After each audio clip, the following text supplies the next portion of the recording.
If you like what you see, don't forget to smash that like button, share it, or subscribe. For all the latest Atlas info, sign up for our newsletter, shop.atlasrr.com. And don't forget to follow us on social media on Facebook, Twitter, Instagram, and YouTube. And most importantly, enjoy the show.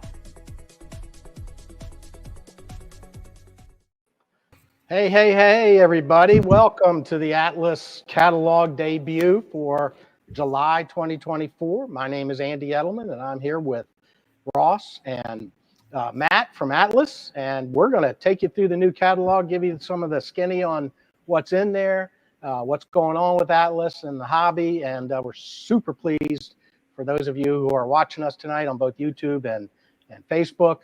We'll try to be about an hour with this particular book and go over details with what's in it, kind of jump back and forth from the catalog to some close-up shots of some of the product.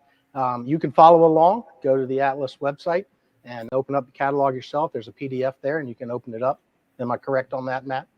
It is up. It is live right now. All right. If you have questions, shout out. Ross is going to be monitoring the Facebook and the YouTube channels for any questions, and we'll do our best to answer them. And in some cases, we may not have the answer you want, but hopefully we will. And we're looking forward to hearing that feedback. I've said it for years. As many of you know, I've been in this hobby for a long time, and we would not be successful, and I don't care who the manufacturer is, if we didn't have consumer feedback. So the more questions you ask, the more we can do as a manufacturer to understand what you're looking for and provide you with products that meet your expectations and your interests and desires. So if you have questions, shout out. If we don't get to them all, we'll try to feedback through the channels with answers. And of course, we'll be at shows and whatnot, so you can always get with us that way or go to our contact page and ask specific questions if we don't get to them. Anything else, guys, we need to add here? It's still a 100th anniversary. Still 100th anniversary celebration. Strong. I mean, you guys sober up from all that? I mean, it's every day now, right? Party every day at Atlas. Big party. Non-stop. Well, not very many companies get to celebrate a 100th anniversary, so there's something to be said about it.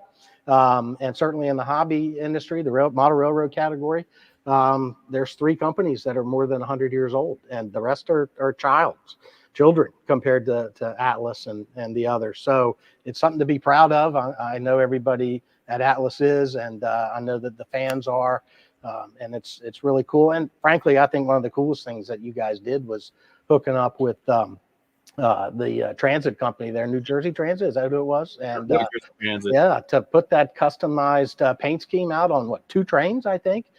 Just one. Just one. Okay. But still, everybody sees it, and it's just super cool. If you guys don't know what I'm talking about, there's an actual wrap on the transit train, and it runs commuter route every day. I don't know if the train's on it every day, but you can see it if you ride that, and that is just super cool. Super cool. Yeah, the HO&N models are almost ready for those too. Okay. All right. Well, we're talking about O-gauge today, but yes, certainly. If anybody has seen that, they were in a couple of catalogs now. It was offered multiple times, and we even did a photo contest for it and everything, and it was really fun to put together, and it's awesome because we're used to putting together productions of miniature locomotives, and we actually got to do the artwork for the real 1-to-1 scale locomotive, and that was a lot of fun. Right. Right. Well, it is really cool, and you guys should be super proud of that. And frankly, I think some of the other manufacturers might be a little jealous. I mean, it's super cool, man. Do something. We hope so. Yeah, for sure. So again, as I said, you can go to the Atlas site and download the PDF and follow along with us. Are you guys ready? Is there anything else you want to throw out there before we start? No, let's dive into it. Okay. All right. So the big thing about the catalog is that there's some new products in there that haven't been done before. Some of these are tools that came over with the MTH deal. And then there's a lot of rehits from previous releases in the Trainman and Master categories. So you can see on the cover, we've got a unique looking military scheme. I know that Jared's a little flustered at how much it costs to do that artwork. Probably. It was a lot. It's all the camo patches are real, which Andy explained. You know, his art, the artist traced over all that work. It's crazy. Let's take a quick gander at it, and you'll see that this is in the Dash 9, so that's a former MTH model. And the thing about that is, you know, it's coming over with exactly the same way MTH used to do those models. Protosound 3, 2 motors. It's available on both 3-rail and 2-rail, so that's something that MTH kind of got away with, or got further away from. Atlas has done a super job of staying relevant with the rail community. So we got a bunch of schemes in there, and I'm just going to jump through these. And Matt, you are responsible for these Dash 9 schemes, I think, and certainly you shout out as we go along. All right.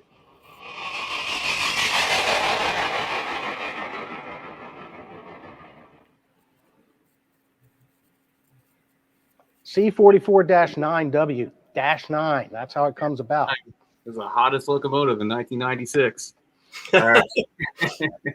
So Alabama and Gulf Coast Railway. Yes. What is that? So this is, it used to be a CSX branch line, well, CSX main line, actually, that they sold off to the G&W rail system. And the Alabama Gulf Coast Rail, that's a tongue twister. Gulf Coast Railway was it's basically the result of G&W buying Mobile from Pensacola up to Mobile. So it's about 300 miles of track. It's not a short line by any means. That's why they have these big Dash 9s. They bought some Dash 8s as well. They haul all sorts of mixed service types of trains, a lot of manifest mixed freights and everything. And they happen to pump out this beautiful veterans unit this year, which they painted this thing up around the same time we were getting ready to make this catalog. So I didn't really help Andy out with a ton of pictures. But I would say you helped out very little. Yes. My team they were a little flustered with it. But your artist did a terrific job. That whole camo pattern isn't generic. That's actually traced from the real locomotive. All those splotches of camo are in the correct position. So it's very impressive, looks very nice. It's probably one of the coolest veteran units, military honors type of units I've seen. I love the American flag waving on it, the stars on the radiator section, and just the camo with the neon yellow, and the G&W kind of kept their company identity on the nose. Right. So it's a cool unit. It's really, really cool. I think it's going to do very well. I think so too. And I think the spotters, the train spotters, maybe get a little flustered with it if they're trying to catch it, from a distance and there's a bunch of trees and whatnot in the background. Yeah. I mean, there's a lot of camo on this thing. It'll hide for sure. Yeah. Well, it's amazing, like how they came out with it. G&W, they just have that standard look, and then this thing comes out of nowhere. It's amazing. It was surprising to see for sure. It's usually just orange and black, and they kind of, a lot of rail fans don't like G&W because they kill short line charm. They get rid of the classic paint schemes and put it black and orange, and everybody gets mad. Right. But no, this is really, really cool, and a lot of people are happy about it. Good. Yeah, but it's exciting for sure. And it kind of continues a trend that we've seen over the years now from different manufacturers doing military-themed trains, and it's a cool thing. I agree with you. I think it's one of the better ones that's ever come out. Yeah, and I think a lot of us modelers are also military buffs as well. Oh, no question. Yep. It's a nice cross between the two hobbies. Yep, I'm for sure. Moderator, but also military modeler too. Yep. All right. So what else do we got? Next up is the what do we got? BNSF. I always get funky on these because you look at that and the first thing you think is, oh, that's Santa Fe. And identity crisis. Right. That's what it looks like. So BNSF is, Warren Buffett owns BNSF. Warren Buffett owns Santa Fe. He loves the war bonnet. A lot of these Dash 9s in the Santa Fe that were delivered to Santa Fe never got full BNSF repaints because it's such an iconic and pretty paint scheme already. They held up pretty well. I asked you to tone down the red and the yellows on this one to give it a faded appearance. Right. The model won't be as bright as the as-delivered Santa Fe unit, so it'll have that faded look, so you can blend it into your BNSF locomotives, and it will look like it, rusted for 15 years before it Right. hit your layout. Exactly. Well, that's a good balance. I know these things, they fade to pink. I mean, when they're like really faded. So this is a pretty nice take on it. And yeah, why would you repaint that, honestly? Yeah, I forgot that you told me to tone it down. So I'm looking at this image going, oh man, this thing's overexposed. What have we done? Yeah. Too Give it funny. that little fade. Yep, for sure. For sure. Okay, next up, Norfolk Southern. Norfolk Southern. So shout out to Chris at York, who accosted me multiple times about doing this paint scheme. Oh my God. We listened, and we put out the NS Power Bar. So it's not the Horsehead logo. You got the as delivered NS logo there, but you have the updated solid white sill stripe, which is that started happening, I would say, after 2008. They went from the dashed lines on the sill to a solid white reflector, and it's not shown in your Nifty, but we'll also put that precision train control PTC antenna on there. You can look even more modern and present day. I believe we have two numbers. I think 9131 is still in the power bar. Somebody can confirm that in the comments. But up until recently, both these numbers we selected were still in this paint job and still out on the rails. Okay. So if you're a modern guy or you're a guy from a few years ago, this is a perfect NS unit for you. Cool. Yep. All right. Next up is the actual. Well, it's a little brighter. The true Santa Fe. Yeah. The true ore bonnet. Yep. So this is Santa Fe fast freight at its finest. It's these would do mail service, hot shot trains, auto racks, and anything that needed to get to A to B quickly. Santa Fe assigned the Dash 9s to, and they were the hot shot power. They've been demoted. Just recently, they've been demoted to yard service in a lot of places or local service. There's some cool shots up in, I think it's Minnesota, where they're just using these as big yard switchers now.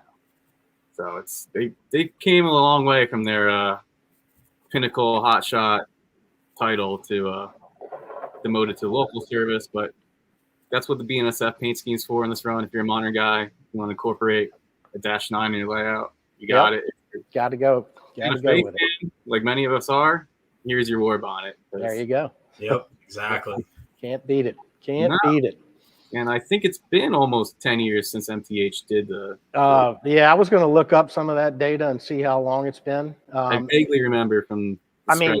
Anybody can go over there to their site and look that stuff up because it's all in there. But been a while for sure. I know there's not many on eBay, so. Yeah.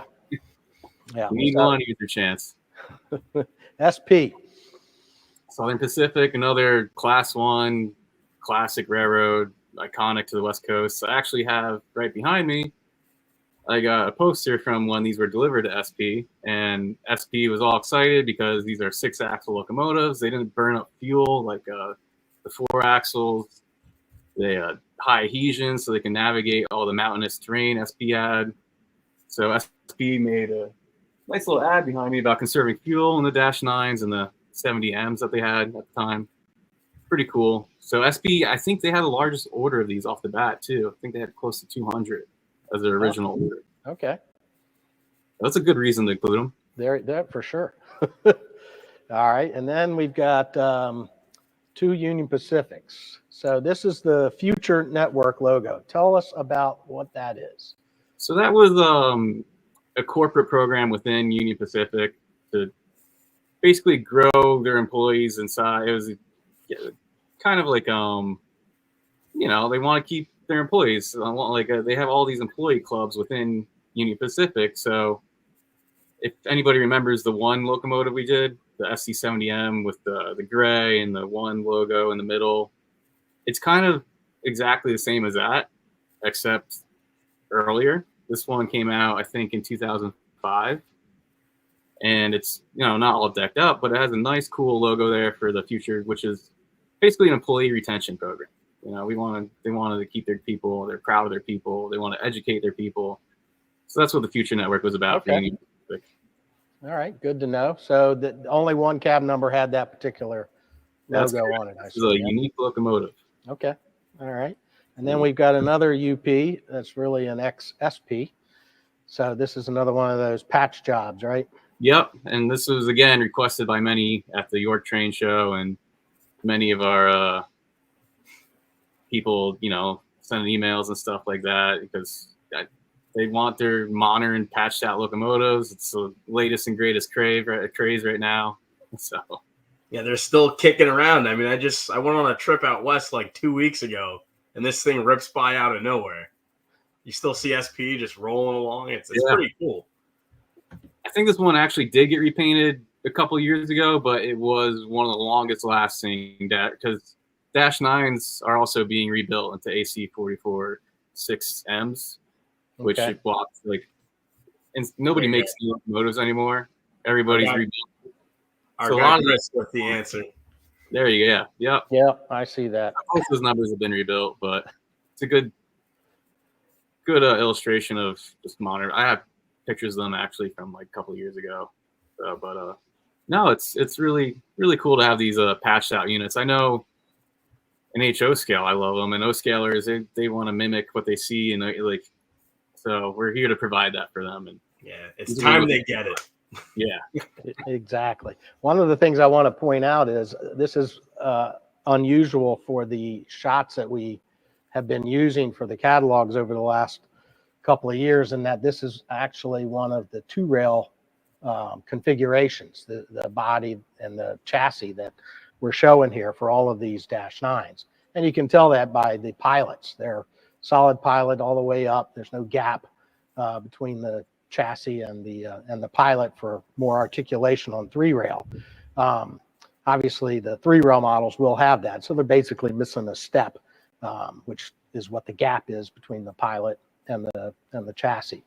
So one of the only samples that we've got now since the last 2 years, and we've been doing this, where we've got an actual 2-rail chassis set up in the picture. Yeah. All right. Kind of surprised me to see the 2-rail model in there. But yeah. It looks well, great. that's all I had to photograph at the time. So. We're big 2-rail fans here. Yeah. Big 2-rail. So we're moving on to GP38s. GP38s. Yes. GP38-2 is kicking it off with the Amtrak Phase 7, huh? Yes, sir. And this is the first time that you've done the GP38-2 as well, right? Yep. A former MTH model. Yeah, we did the GP40s before. And right. First time on the GP38. So here we go, Amtrak Phase 7. So this is, tell me about this. These are really brand spanking new. Brand spanking new, like really new, right? Yeah. Yeah. Oh, ultra, so they're so new. We didn't have more than one row number originally to help your artists out. But Matt Donnelly at Amtrak, we have a very nice relationship with him, and we were fortunate enough that he provided us with the paint diagrams for this. He provided us with the extra additional road numbers receiving this paint scheme. So you see 740 and 742. He told us, I believe 742 was the first one, and he told us about 740. I think that's the way it went. Yeah, I think that's correct.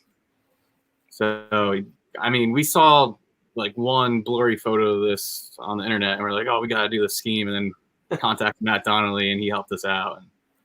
So we're really happy to offer. For those that don't know, Matt basically manages the relationships between all the manufacturers, all the model railroad manufacturers, and Amtrak. He's an Amtrak employee, and he's the go-to for all the manufacturers who are making Amtrak deco products. And he's good to work with, as Matt said. So, and he's fairly responsive, gets back to you, and he's a train enthusiast too, so he's into it. I think you guys try to stump him every now and then, right? Yeah. Yeah. Sometimes we'll pull up really old schemes, and he'll be like, "We didn't have that." Right. Photo. I'm sure he's annoyed with us now, but too funny. Wasn't it cool? Like this paint scheme, doesn't that like mimic the travel mark? Like, isn't that the point of it? Yeah, I think. Right? Yeah, it's like really cool. Yeah. Yep, it kind of has the same curvature as the travel mark. Speaking of swoosh, really attractive. Yep.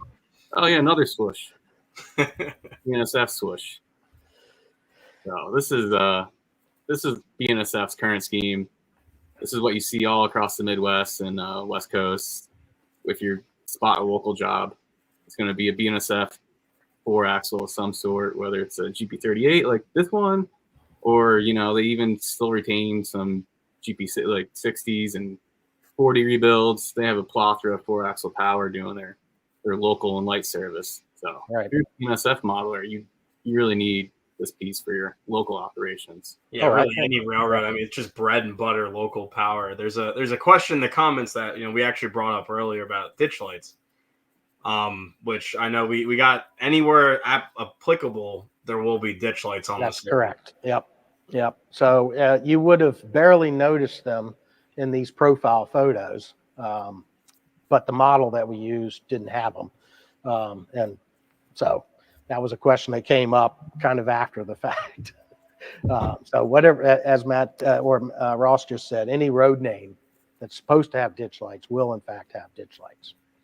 And of course, with the DCS system, that you can trigger those ditch lights in a number of different ways. When the horn blows, blowing all the time, full on, only in forward, whatever. So it's pretty cool how you can do that. But default out of the box, in traditional operating mode, they come on and flash when you blow the horn. Very nice. We love it. Important. It's mixed with modern models pop. Yeah. Oh, it's really cool.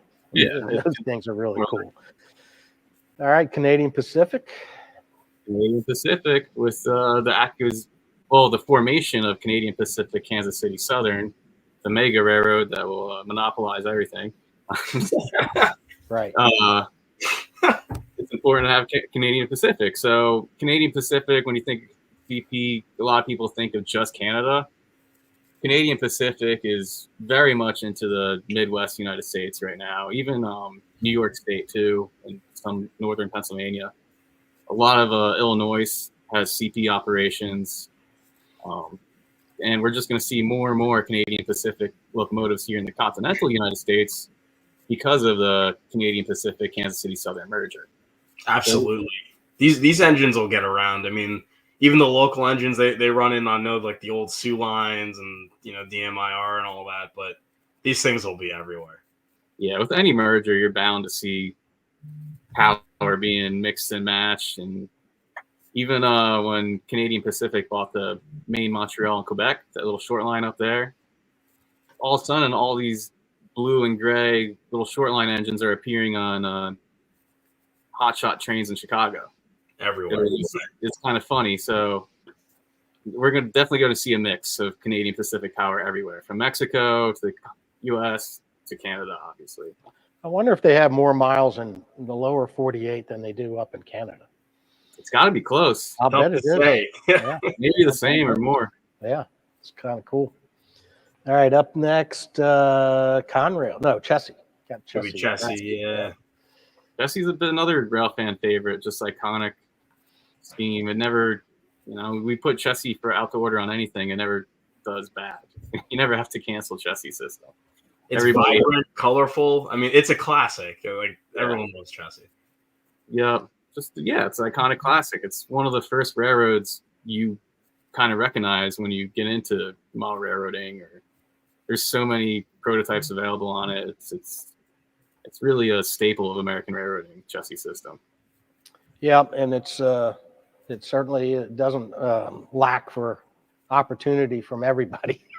So there's no shortage of choices. So really cool that we're doing this one.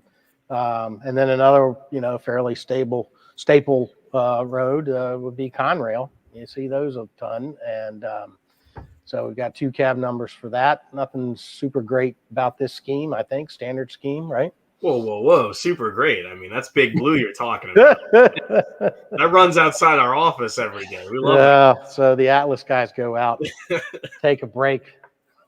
Yeah, we love Conrail. Every day we love Conrail. No more Big Blue, but they still own the tracks by our office. Yes. So it's ran by CSX and Norfolk Southern, but it's Conrail owned. Right. OI-10 every day for lunch. We want to sit outside, watch that thing, get the hill, come back down. That's too fun. And you said nothing, specific about this one. Actually, the white sill stripe on the bottom is the way you can tell the errors in Conrail. Okay.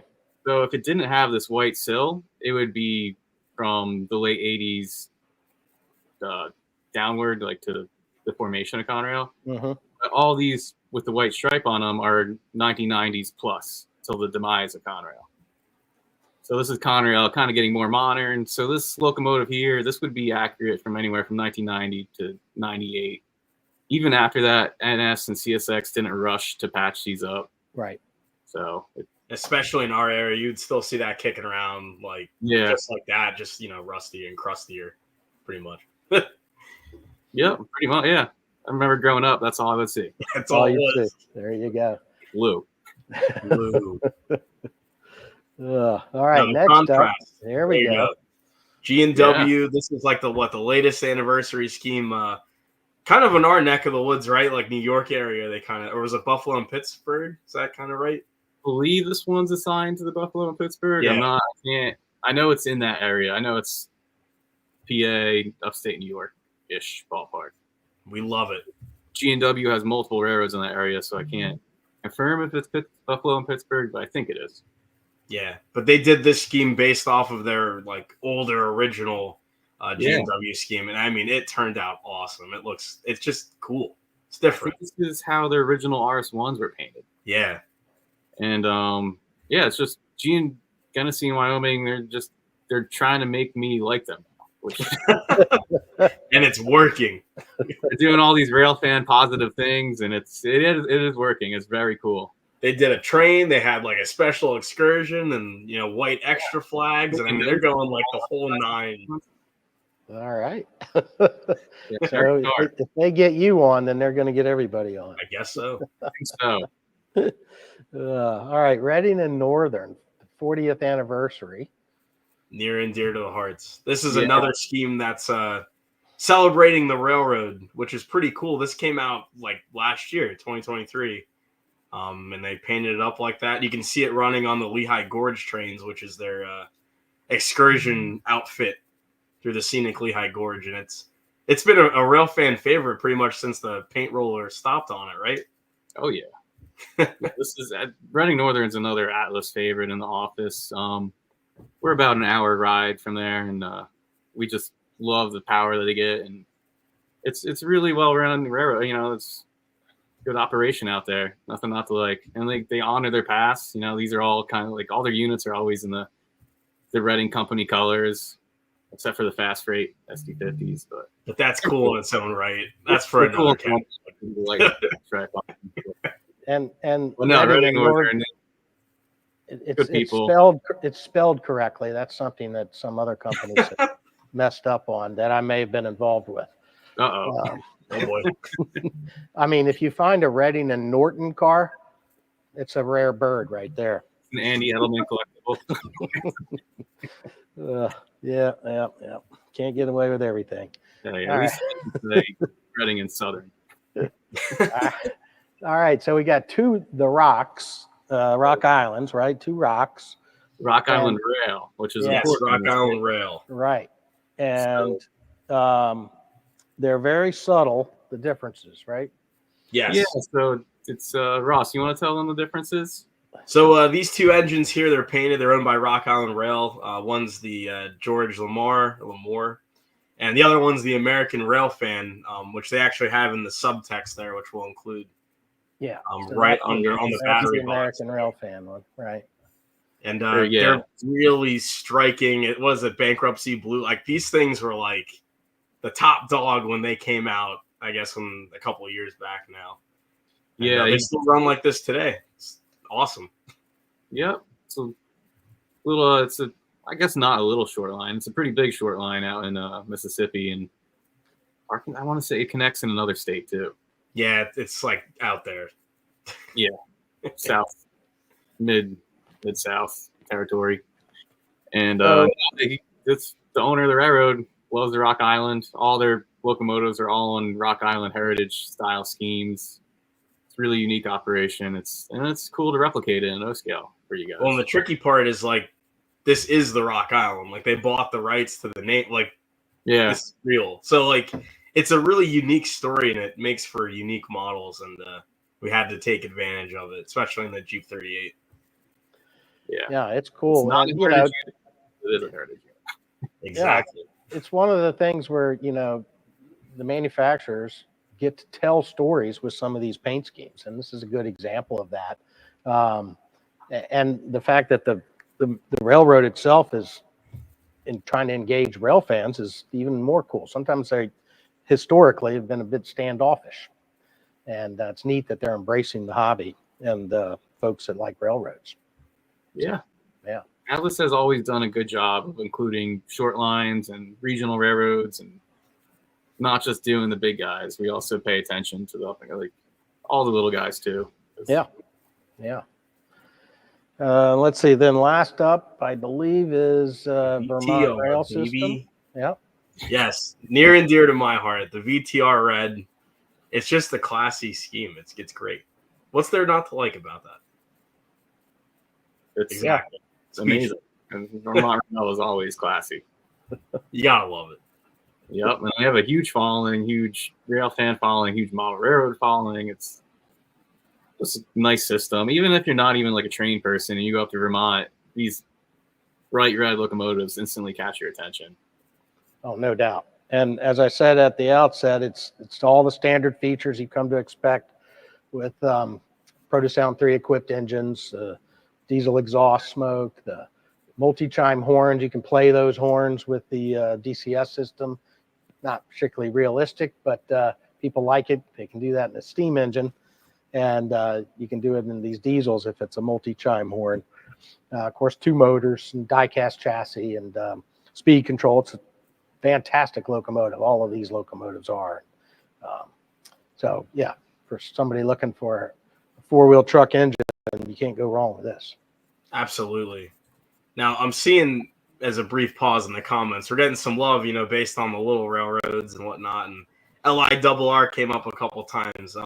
For those out there, you can email info@atlasrr.com or r&d@atlasrr.com for product suggestions. And we love listening to product suggestions. That's how a lot of these engines actually came to fruition here. So please email us. We love to hear it. Or call us Matt at train shows. I love watching it. Yeah. It's critical that folks, do in fact reach out and let us know what they're looking for. All right. So on to rolling stock. The funnel flow tank car. This is an older MTH item that Atlas has. And is this the first time we've done this? This is the first time using. Yeah, new model. New model for us, old model for you. Domino Sugar. We got Domino Sugar, which is prototypical scheme there. Really cool, kind of billboardy scheme. It's just a nice, cool car. Yeah, it's a super cool car for sure, and available in 2 and 3 rail. So that's another plus for Atlas, as I said earlier. I'm sure they're going to keep doing that. Let's see. Up next is this is kind of cool. So, what is True Sweet? It's a ethanol sweetener that goes in your Coca-Cola and slowly disintegrates your body. Yeah, these cars, they're used for the materials that make whatever we ingest. It's artificial sweet. Yeah, it's ethanol sweetener. Ethanol-based liquid sweetener. See what you can learn on an Atlas live stream, folks. That's Don't consume too much. This is what poisons your insides when you drink Coca-Cola. Yes. To sum it up. Let's see. Next up is, here we go. The UTLX. And this is a slurry car. A slurry. Okay. So it's used to make paper products. So paper is kind of like a mush when you make it. Right. It's this carries the tack, your catalog. There we go. It's a sword. How do you pronounce that? Ross? Kylan. I don't know. Yeah. We're not scientists. We like train. Paul should have phonetically spelled that out for us. Yeah. Pronounce it correctly. We have N-scale Catalan tank cars too. We should know, but it's just... There you go. See? In context, you can probably say it's super fast, but it's like when you try to like... Yeah, it's just brain farts happen. But anyhow, yeah, slurry service for that car. And specialty minerals. Thanks, Paul. Yes. Excellent. Now we know. Yes. Specialty minerals. This is an ultra cool scheme. It's got the diamond on there. I'm not 100. I should have talked to the project manager before tonight's live stream and asked them specifically what industry specialty minerals is used in. The ironic part is this is one of my photos that they use to make this paint scheme, so I should have known too. I think that's Dr. Scott getting back at us. Yeah, Dr. Scott. Dr. Scott. Well, the next one is my favorite. Well, actually, the next like 4, but you know. Next 4. Here we go. Now we can tell you exactly what these are for, but this is Schmidt beer, and we love our beer cars For consumption. Yes. I don't know if you like Schmidt though. It's worth a try.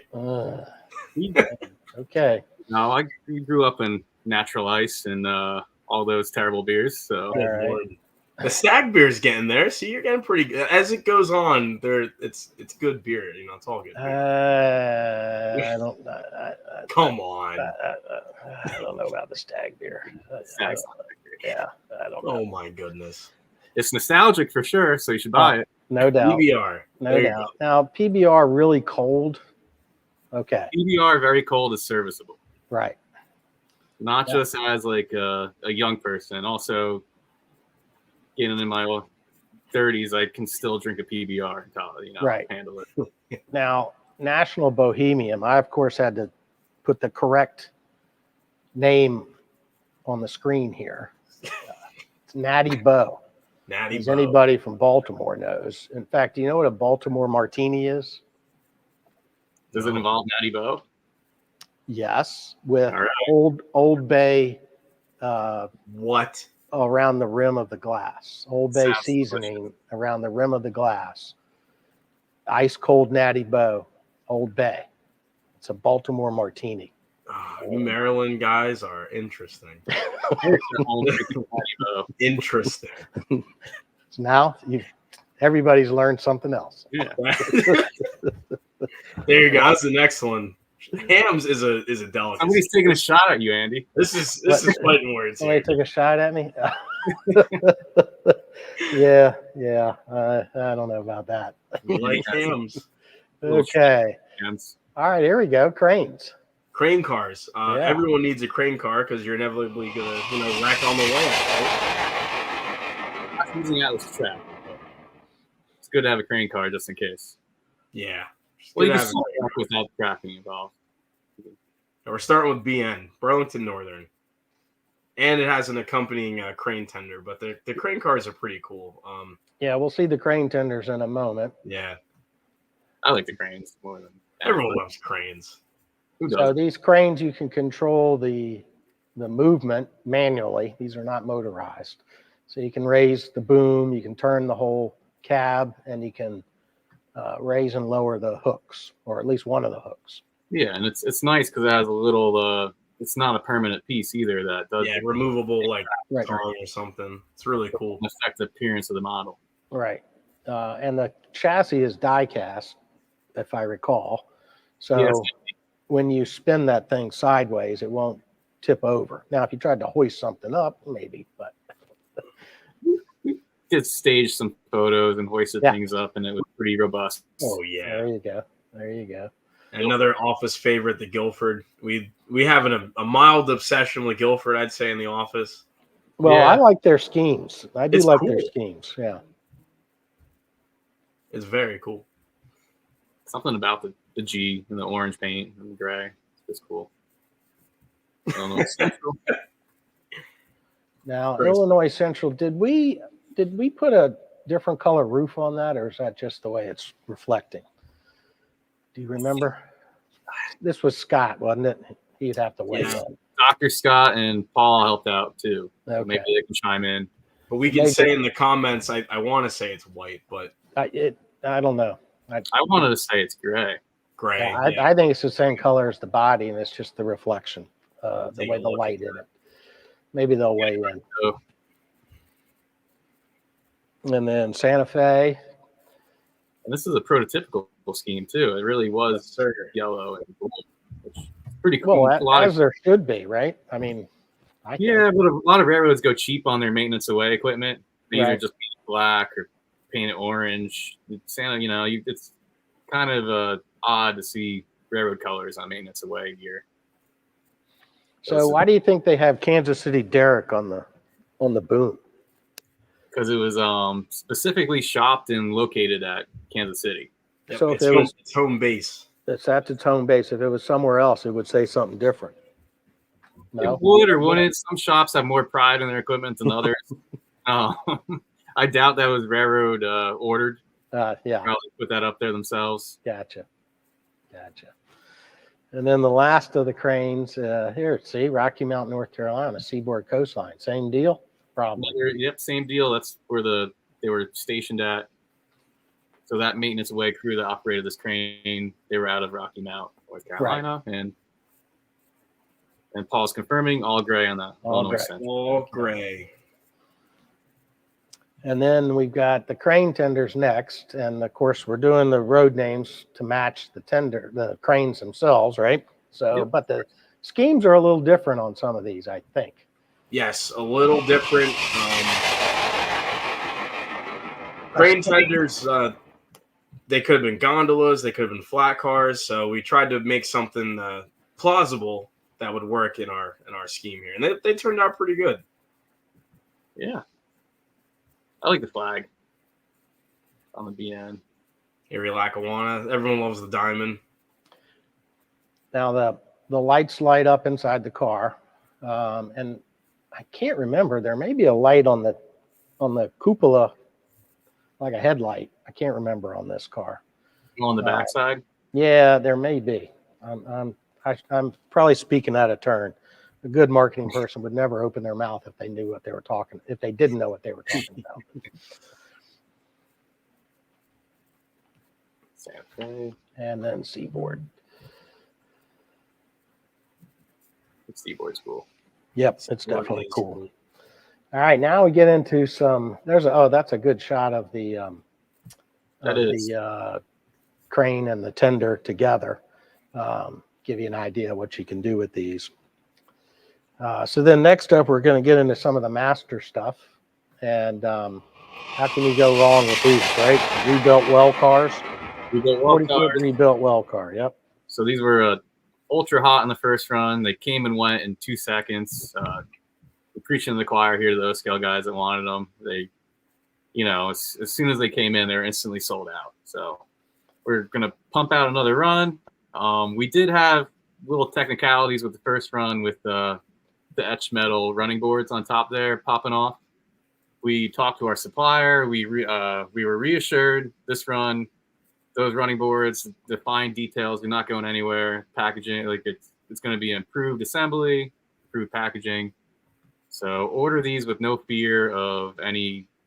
If you are one of the few people that did get a loose part or something in a rebuilt well car in the last run, we resolved all those issues with our supplier, and we're happy to offer these in one solid piece because these are very desirable models. No kits this time around. That's what we're aiming for. No building yourself. Okay.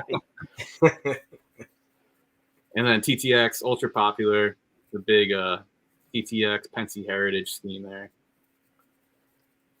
And so we've got 3 different TTX schemes. a patch, and then the early logo, right? The early logo. Which is your favorite? I Maris. gotta say the forward-thinking one. Yeah, the The first red, one we saw. TTX. Okay. I gotta go with Marisk, man. That blue is cool. The Maersk. Yeah, man. We also have matching Maersk containers for your Maersk well car. So 53-foot well cars. So just a longer car, basically, right? Longer car. The 40-foot ones are for 40-foot containers, which are international shipping. And then the 53-foot containers are domestic shipping. So if you ever look at a shipping a big container ship offshore, you don't see any 53-footers on there. They're all 40-footers and 20-footers. And so the 53s, these are your UPS containers, your Amazon containers, your JB Hunt, all your local within Canada, United States, all your home country type of shipping containers. And Florida East Coast, this blue paint scheme is really cool. Grupo Mexico, which owns Ferromex, purchased Florida East Coast, and I think 2019. So all that Florida East Coast equipment's getting updated with Grupo Mexico sublettering. And Florida East Coast is a top, like everyone loves this route. It flies off the shelves. It's like not even funny. Yeah, highly suggest reserving the smaller names. TTX, you might get an extra or somewhere along the way, but these Florida East Coast, this Pace Your Stack train, which is a what if kind of paint scheme.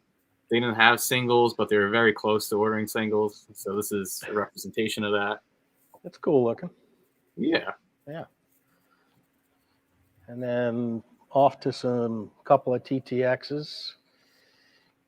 Yep, everybody's favorite, TTX. This one's the Next Load Any Road logo, which means any container, any railroad, TTX is going to have it covered. Okay. Another super popular scheme. Yeah, I mean, I was that's going to like- say. Yeah, like- these Cure ones always do well. It doesn't And- matter what kind of car it's on. If you're thinking this is just a rerun of the On Track for the Cure car from the first run, it's not. It's actually a new road number, TTX painted up. So it's a slightly new scheme, new road number from the previous run. So if you ordered the On Track for the Cure pink car the first time around, this is actually a different road number, different little details. It's not the same as the first production. So order with no fear. You're going to get a different road number, different car. TTX, they do one or two of these On Track for a Cure cars every year.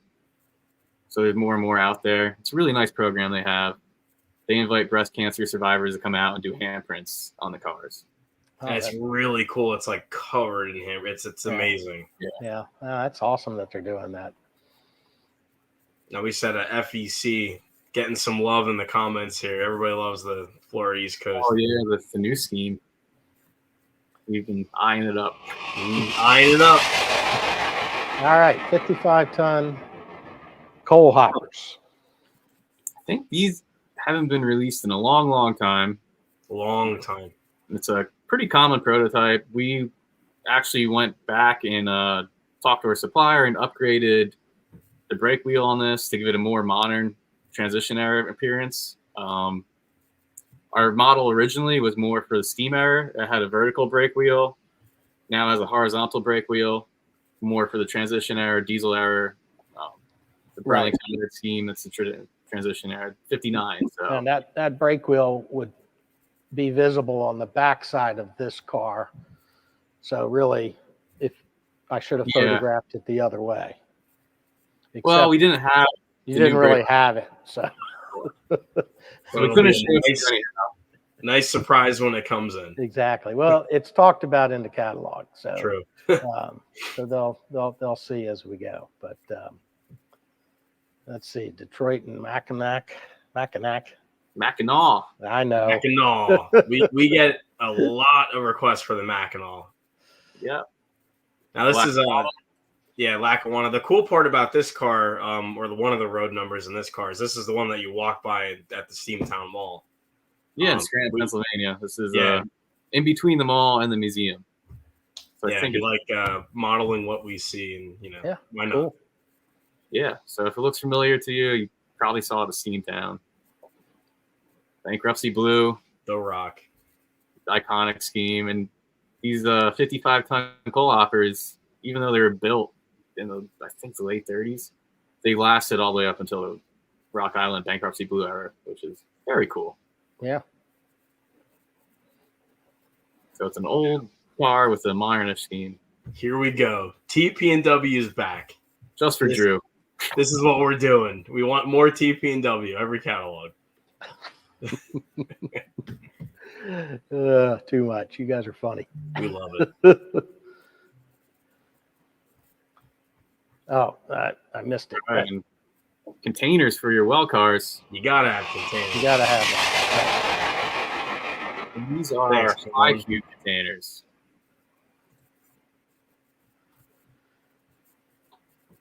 High cube. High cube. Container master, take it away. And these are the only O scale containers that are actually scale on the market. So they're one that like scale to the dimensions, accurate sides, no logo panels or offset stand-in. This is a scaled 40-foot high cube container that's going to look great in your scale well car. And this is actually right here is the most modern scheme possible. It's a BAL, which works with Alibaba, Temu. They kind of just stuff Chinese novelties in these containers and send it over to the West. So out in California, there's so many of these. They're actually popping up all over the place. I've seen them on international intermodal trains right in my own backyard. It's just a cool new scheme to include. The orange pops. So if you ever order anything on Temu, Amazon, It's coming in one of those, huh? came in one of those. Yep. And these. Costco shipping, similar story. Chinese container shipper. It's more. They have a longer history than the BAL container. Costco shipping's been around for a long time, at least 20 years. No relation to our Costco that we think of. No. They haven't been around as long as these guys, though, right? Actually flew on their airline when I went over to China earlier this year. So Evergreen's a Taiwan-based shipping company, and they have Eve Air. They have multiple subsidiaries. It's actually quite a big company. So Evergreen. They have their own airline. Is that what you're saying? Very nice airline too. I enjoyed it. Okay. 17 hours on them. I would hope you'd enjoy it for that long. Yeah. Yep. So Evergreen and Maersk. These are back for Maersk actually came out with a licensing policy. So we had a lot of requests for Maersk on the first run of these containers. We couldn't do it because we didn't acquire their license yet. Now we have their license and we're all clear to produce products with their trademarks on it. So you're getting official Maersk well car. You're getting official Maersk 40-foot container. We might have some more later in the catalog too. Very popular, heavily requested. And we got Mediterranean shipping lines or shipping company. Very cool. We see these all the time. This is anywhere in the Mediterranean. They come in lots of tomato sauce in these guys. Tomato sauce. Okay. That's too much. And this will be popular. Oh, this one's Absolutely the best seller by a long shot. So this is the Ocean Network Express container with the Hope breast cancer ribbon on it and the QR code that will or not will work. I tested it on the art file. It worked. When it prints, maybe it'll work. Who knows? But it's a very sharp looking container. And It's going to be interesting if it works on the artwork. We've had some where it actually. Yeah. So cool. Let's see. Yeah, for sure. Okay, so then the next up will be more containers. Yes, the Reefer Containers. The 20-foot Reefer Containers, which kind of went under the radar in the first announcement.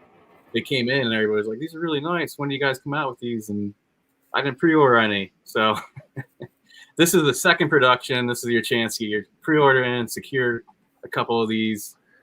We got the Hapag-Lloyd there, big European shipper. Oh. There's Sealand. So you got more Maersk. Mitsu, which is always cool because I got the alligator carrying container. I always love that. We have one that's like abandoned in the weeds behind our office. But yeah, it's a cool line. And that Lloyd, another big shipper. And an Alaskan Railroad, alternate history, Fubi, whatever you want to call it. We're just having fun with it. I know there's a lot of Alaska Railroad O-scalers out there. A lot of people on the West Coast just, if you ever... These will sell. I'm telling you right now. Oh, yeah, absolutely. Yeah, no question. Unique piece. So it's got the Eskimo on it. It's got the At Your Service tagline and the Alaska Railroad circular logo there. It's really eye-catching. Yeah. You could say it's filled with king crabs. Have a little fun with it. I thought about doing live seafood product in small font on there because that's what a lot of these containers really do carry. Absolutely. Now there's an interesting question. I know that our containers have some very high fidelity on there. Do they have a forklift slot? They do. It looks like two notches in the sill there on the container are the forklift slots. Awesome. The other thing is the detail on the rear is nicely done, and I'm going to assume that the 40-footers have similar, but we didn't show the right end. That seems like the guy that does that stuff for you, really dropped the ball on that picture. I'm thinking, it's okay. We really appreciate him. Screwed it up. Gonna have to reshoot that puppy. You got to see both ends anyway. I mean, it looks pretty good. True, but still, maybe there was something wrong with the sample. I don't know, or maybe that guy hit his head before he started photographing. With these, it's tough to choose which end you want to show off because the opposite end on this logo has an intricate refrigeration system. Right. Too.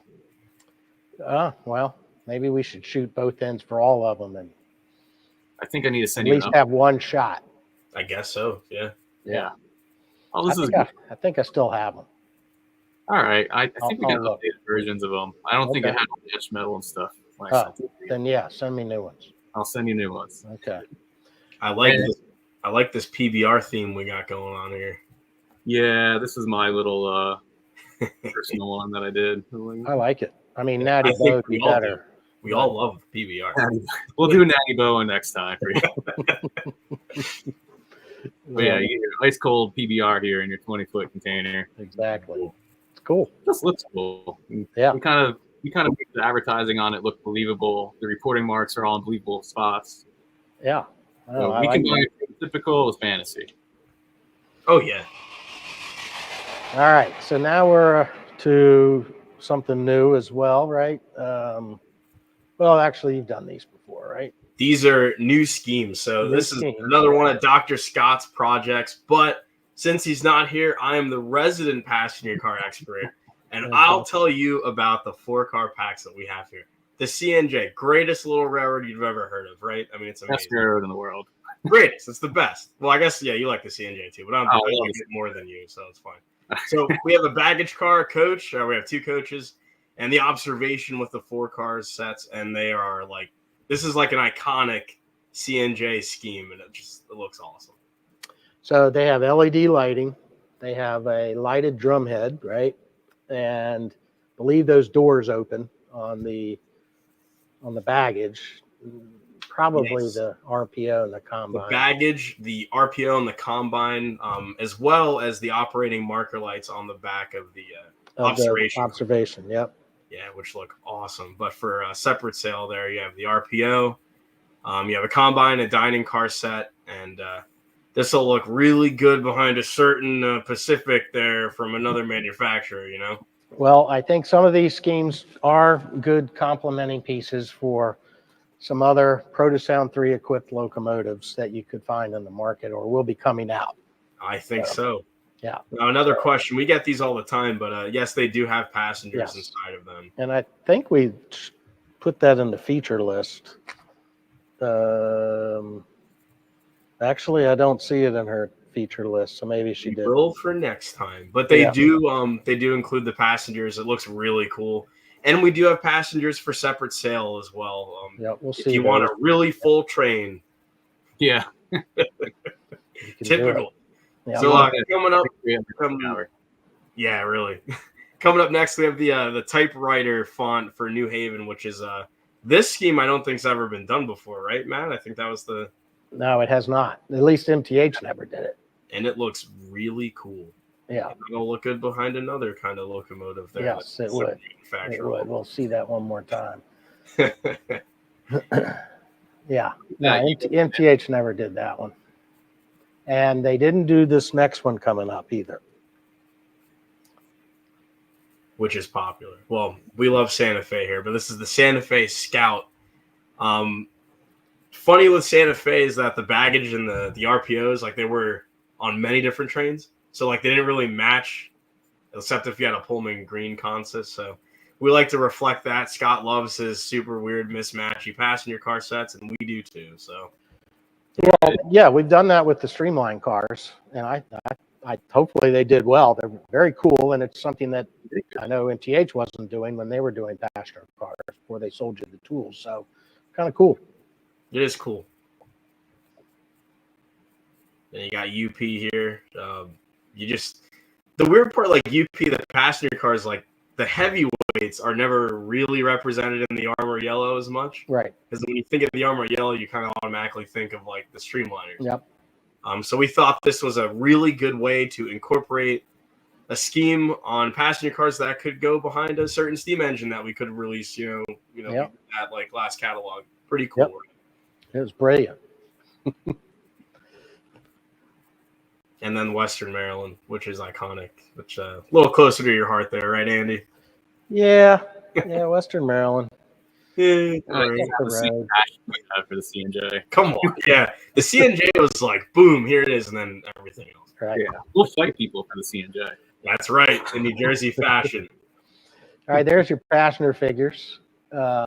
So as we said, that they are in the cars. I think there's like 10 or 12 figures per car. So they're not, all the seats are not all full. And there's some trackside figures as well that you could have standing around. So they're hand painted, pretty cool looking. And then you got your Ford pickups, right? The F100s. You guys need to send me that model. Yeah, we need to get nifties on those. Yeah, we do. So they're a really nice model. Yeah. Can't really tell cool. As well from these profile shots, but yeah. And then this is kind of a cool thing coming up here. So the Strates shows is America's oldest carnival, and their marketing guy Marty has been pushing he's an enthusiast. They've been pushing the industry to model some of their stuff, and they've got some colorful trains, and they've been around for a long time. There's a lot of history in this catalog that talks about it. Matt, you told me you guys are going to do another live stream on just the Straight stuff in a few weeks. We'll do a live or just a video. Just a video, right? But there'll be some more information coming. Going into the Straight shows, more content showing off what we selected to do on these models and just highlight it because, this is such a long broadcast already. It doesn't do it justice. Right. It doesn't do it justice. So right. And this is a big deal. Really cool, really colorful.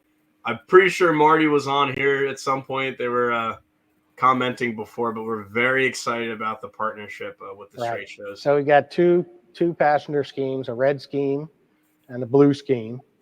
And again, the history is going to explain some of that in the book. And then there's some other cars that you would also find that they used to move the equipment around.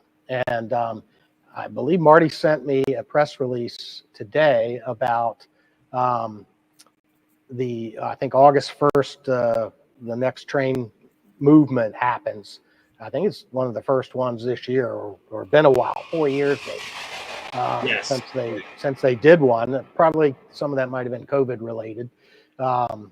So that's going to happen up in New York, I believe, Western New York, and up near Buffalo on August 1st. So you can go up there and see that train move, and check it out. It'll be pretty cool. Now these flat with pups, these pup trailers are actual schemes that the Strates shows used for 20-foot trailers, and they're sitting on well, if you're confused, because MTH has been announcing a bunch of flat with pups here in the last week or two, and they got a bunch more to do. This is one of the relationships, shared tools, and Atlas is going to do these cars, and MTH is doing some, and so any dealers out there looking for custom runs, don't call Drew because he can't do custom runs on these.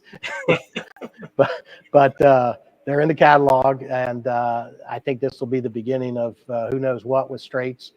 They got a ton of stuff. There's no shortage of material that can be put together. And Marty has been just super enthusiastic about it, and calling all the manufacturers, and had some bites and almost had it and then didn't. And Atlas is running with it now. So this is kind of cool. And like I said, it's the oldest carnival in the country.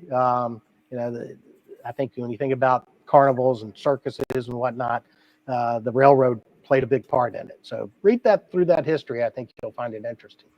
Yeah, and this is a big deal. The chat's lighting off. They're coming in to Thursday, and it's gonna be cool. I mean, like railroads, carnivals. It is a really big deal. I think offering these pup trailers just makes the heavyweight part of the train so much more desirable, because you always see, you see the passenger cars. I actually seen the Straits show go by Hillside, the modern one before COVID.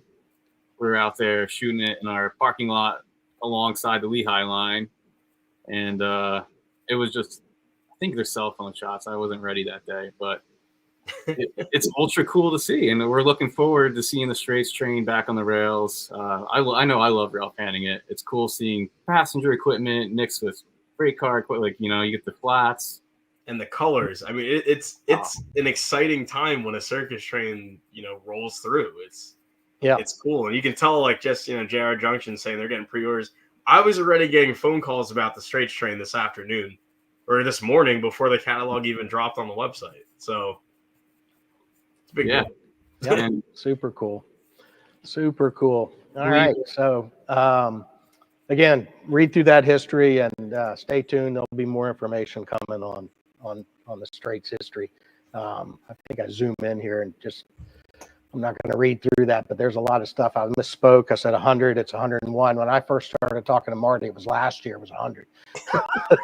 So it's been a long time coming for him.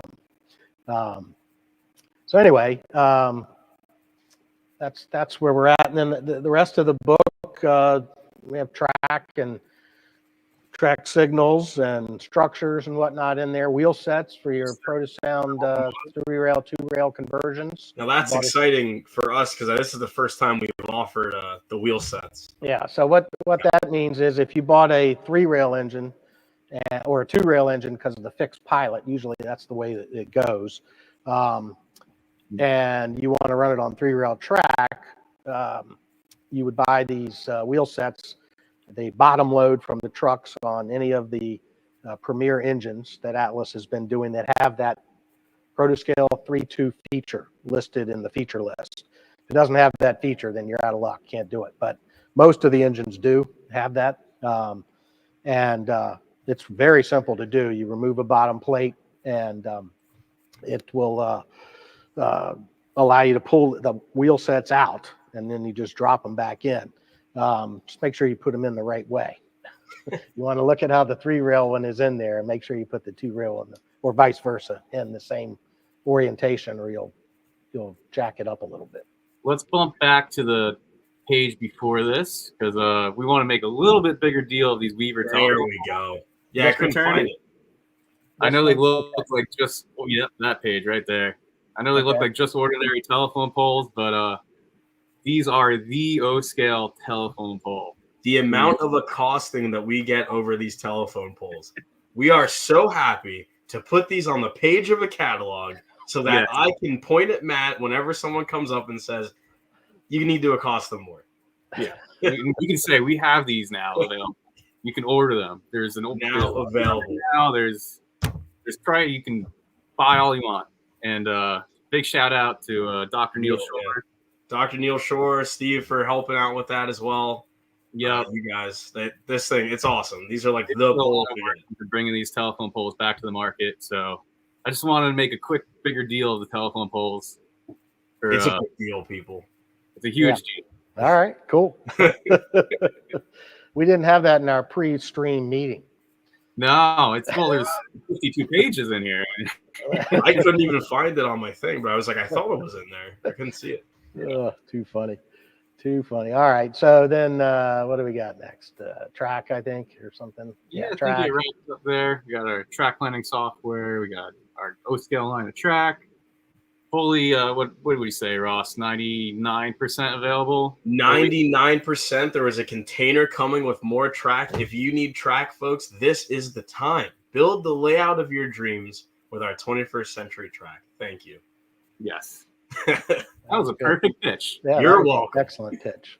I'm going to snip that later. Now, there's a question on the sanding towers. I know that was we've had those. Now, those are coming really soon, are they not? Yes, they are. They're actually on the water at this stage, probably maybe in the port. Right, that's right. Mr. Don and all your friends. Sand towers are coming. In the O-scale single system, we acquired custom singles. So we have more technology. We have more signals for railroad specific, systems. So this is actually another big deal though, because these are awesome. Because we did buy all the technology from custom signals, and we bought their remaining stock. So if you had any obscure product from custom signal systems that you want, Atlas is now in possession of their remaining stock. So yes, and you can order it from us. Just give us a call. Go to shop.atlasrr.com. They're in stock.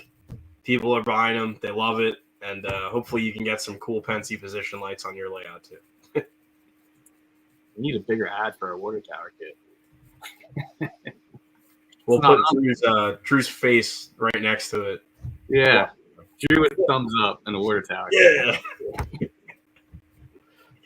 We might have a lot of water towers in stock. Okay.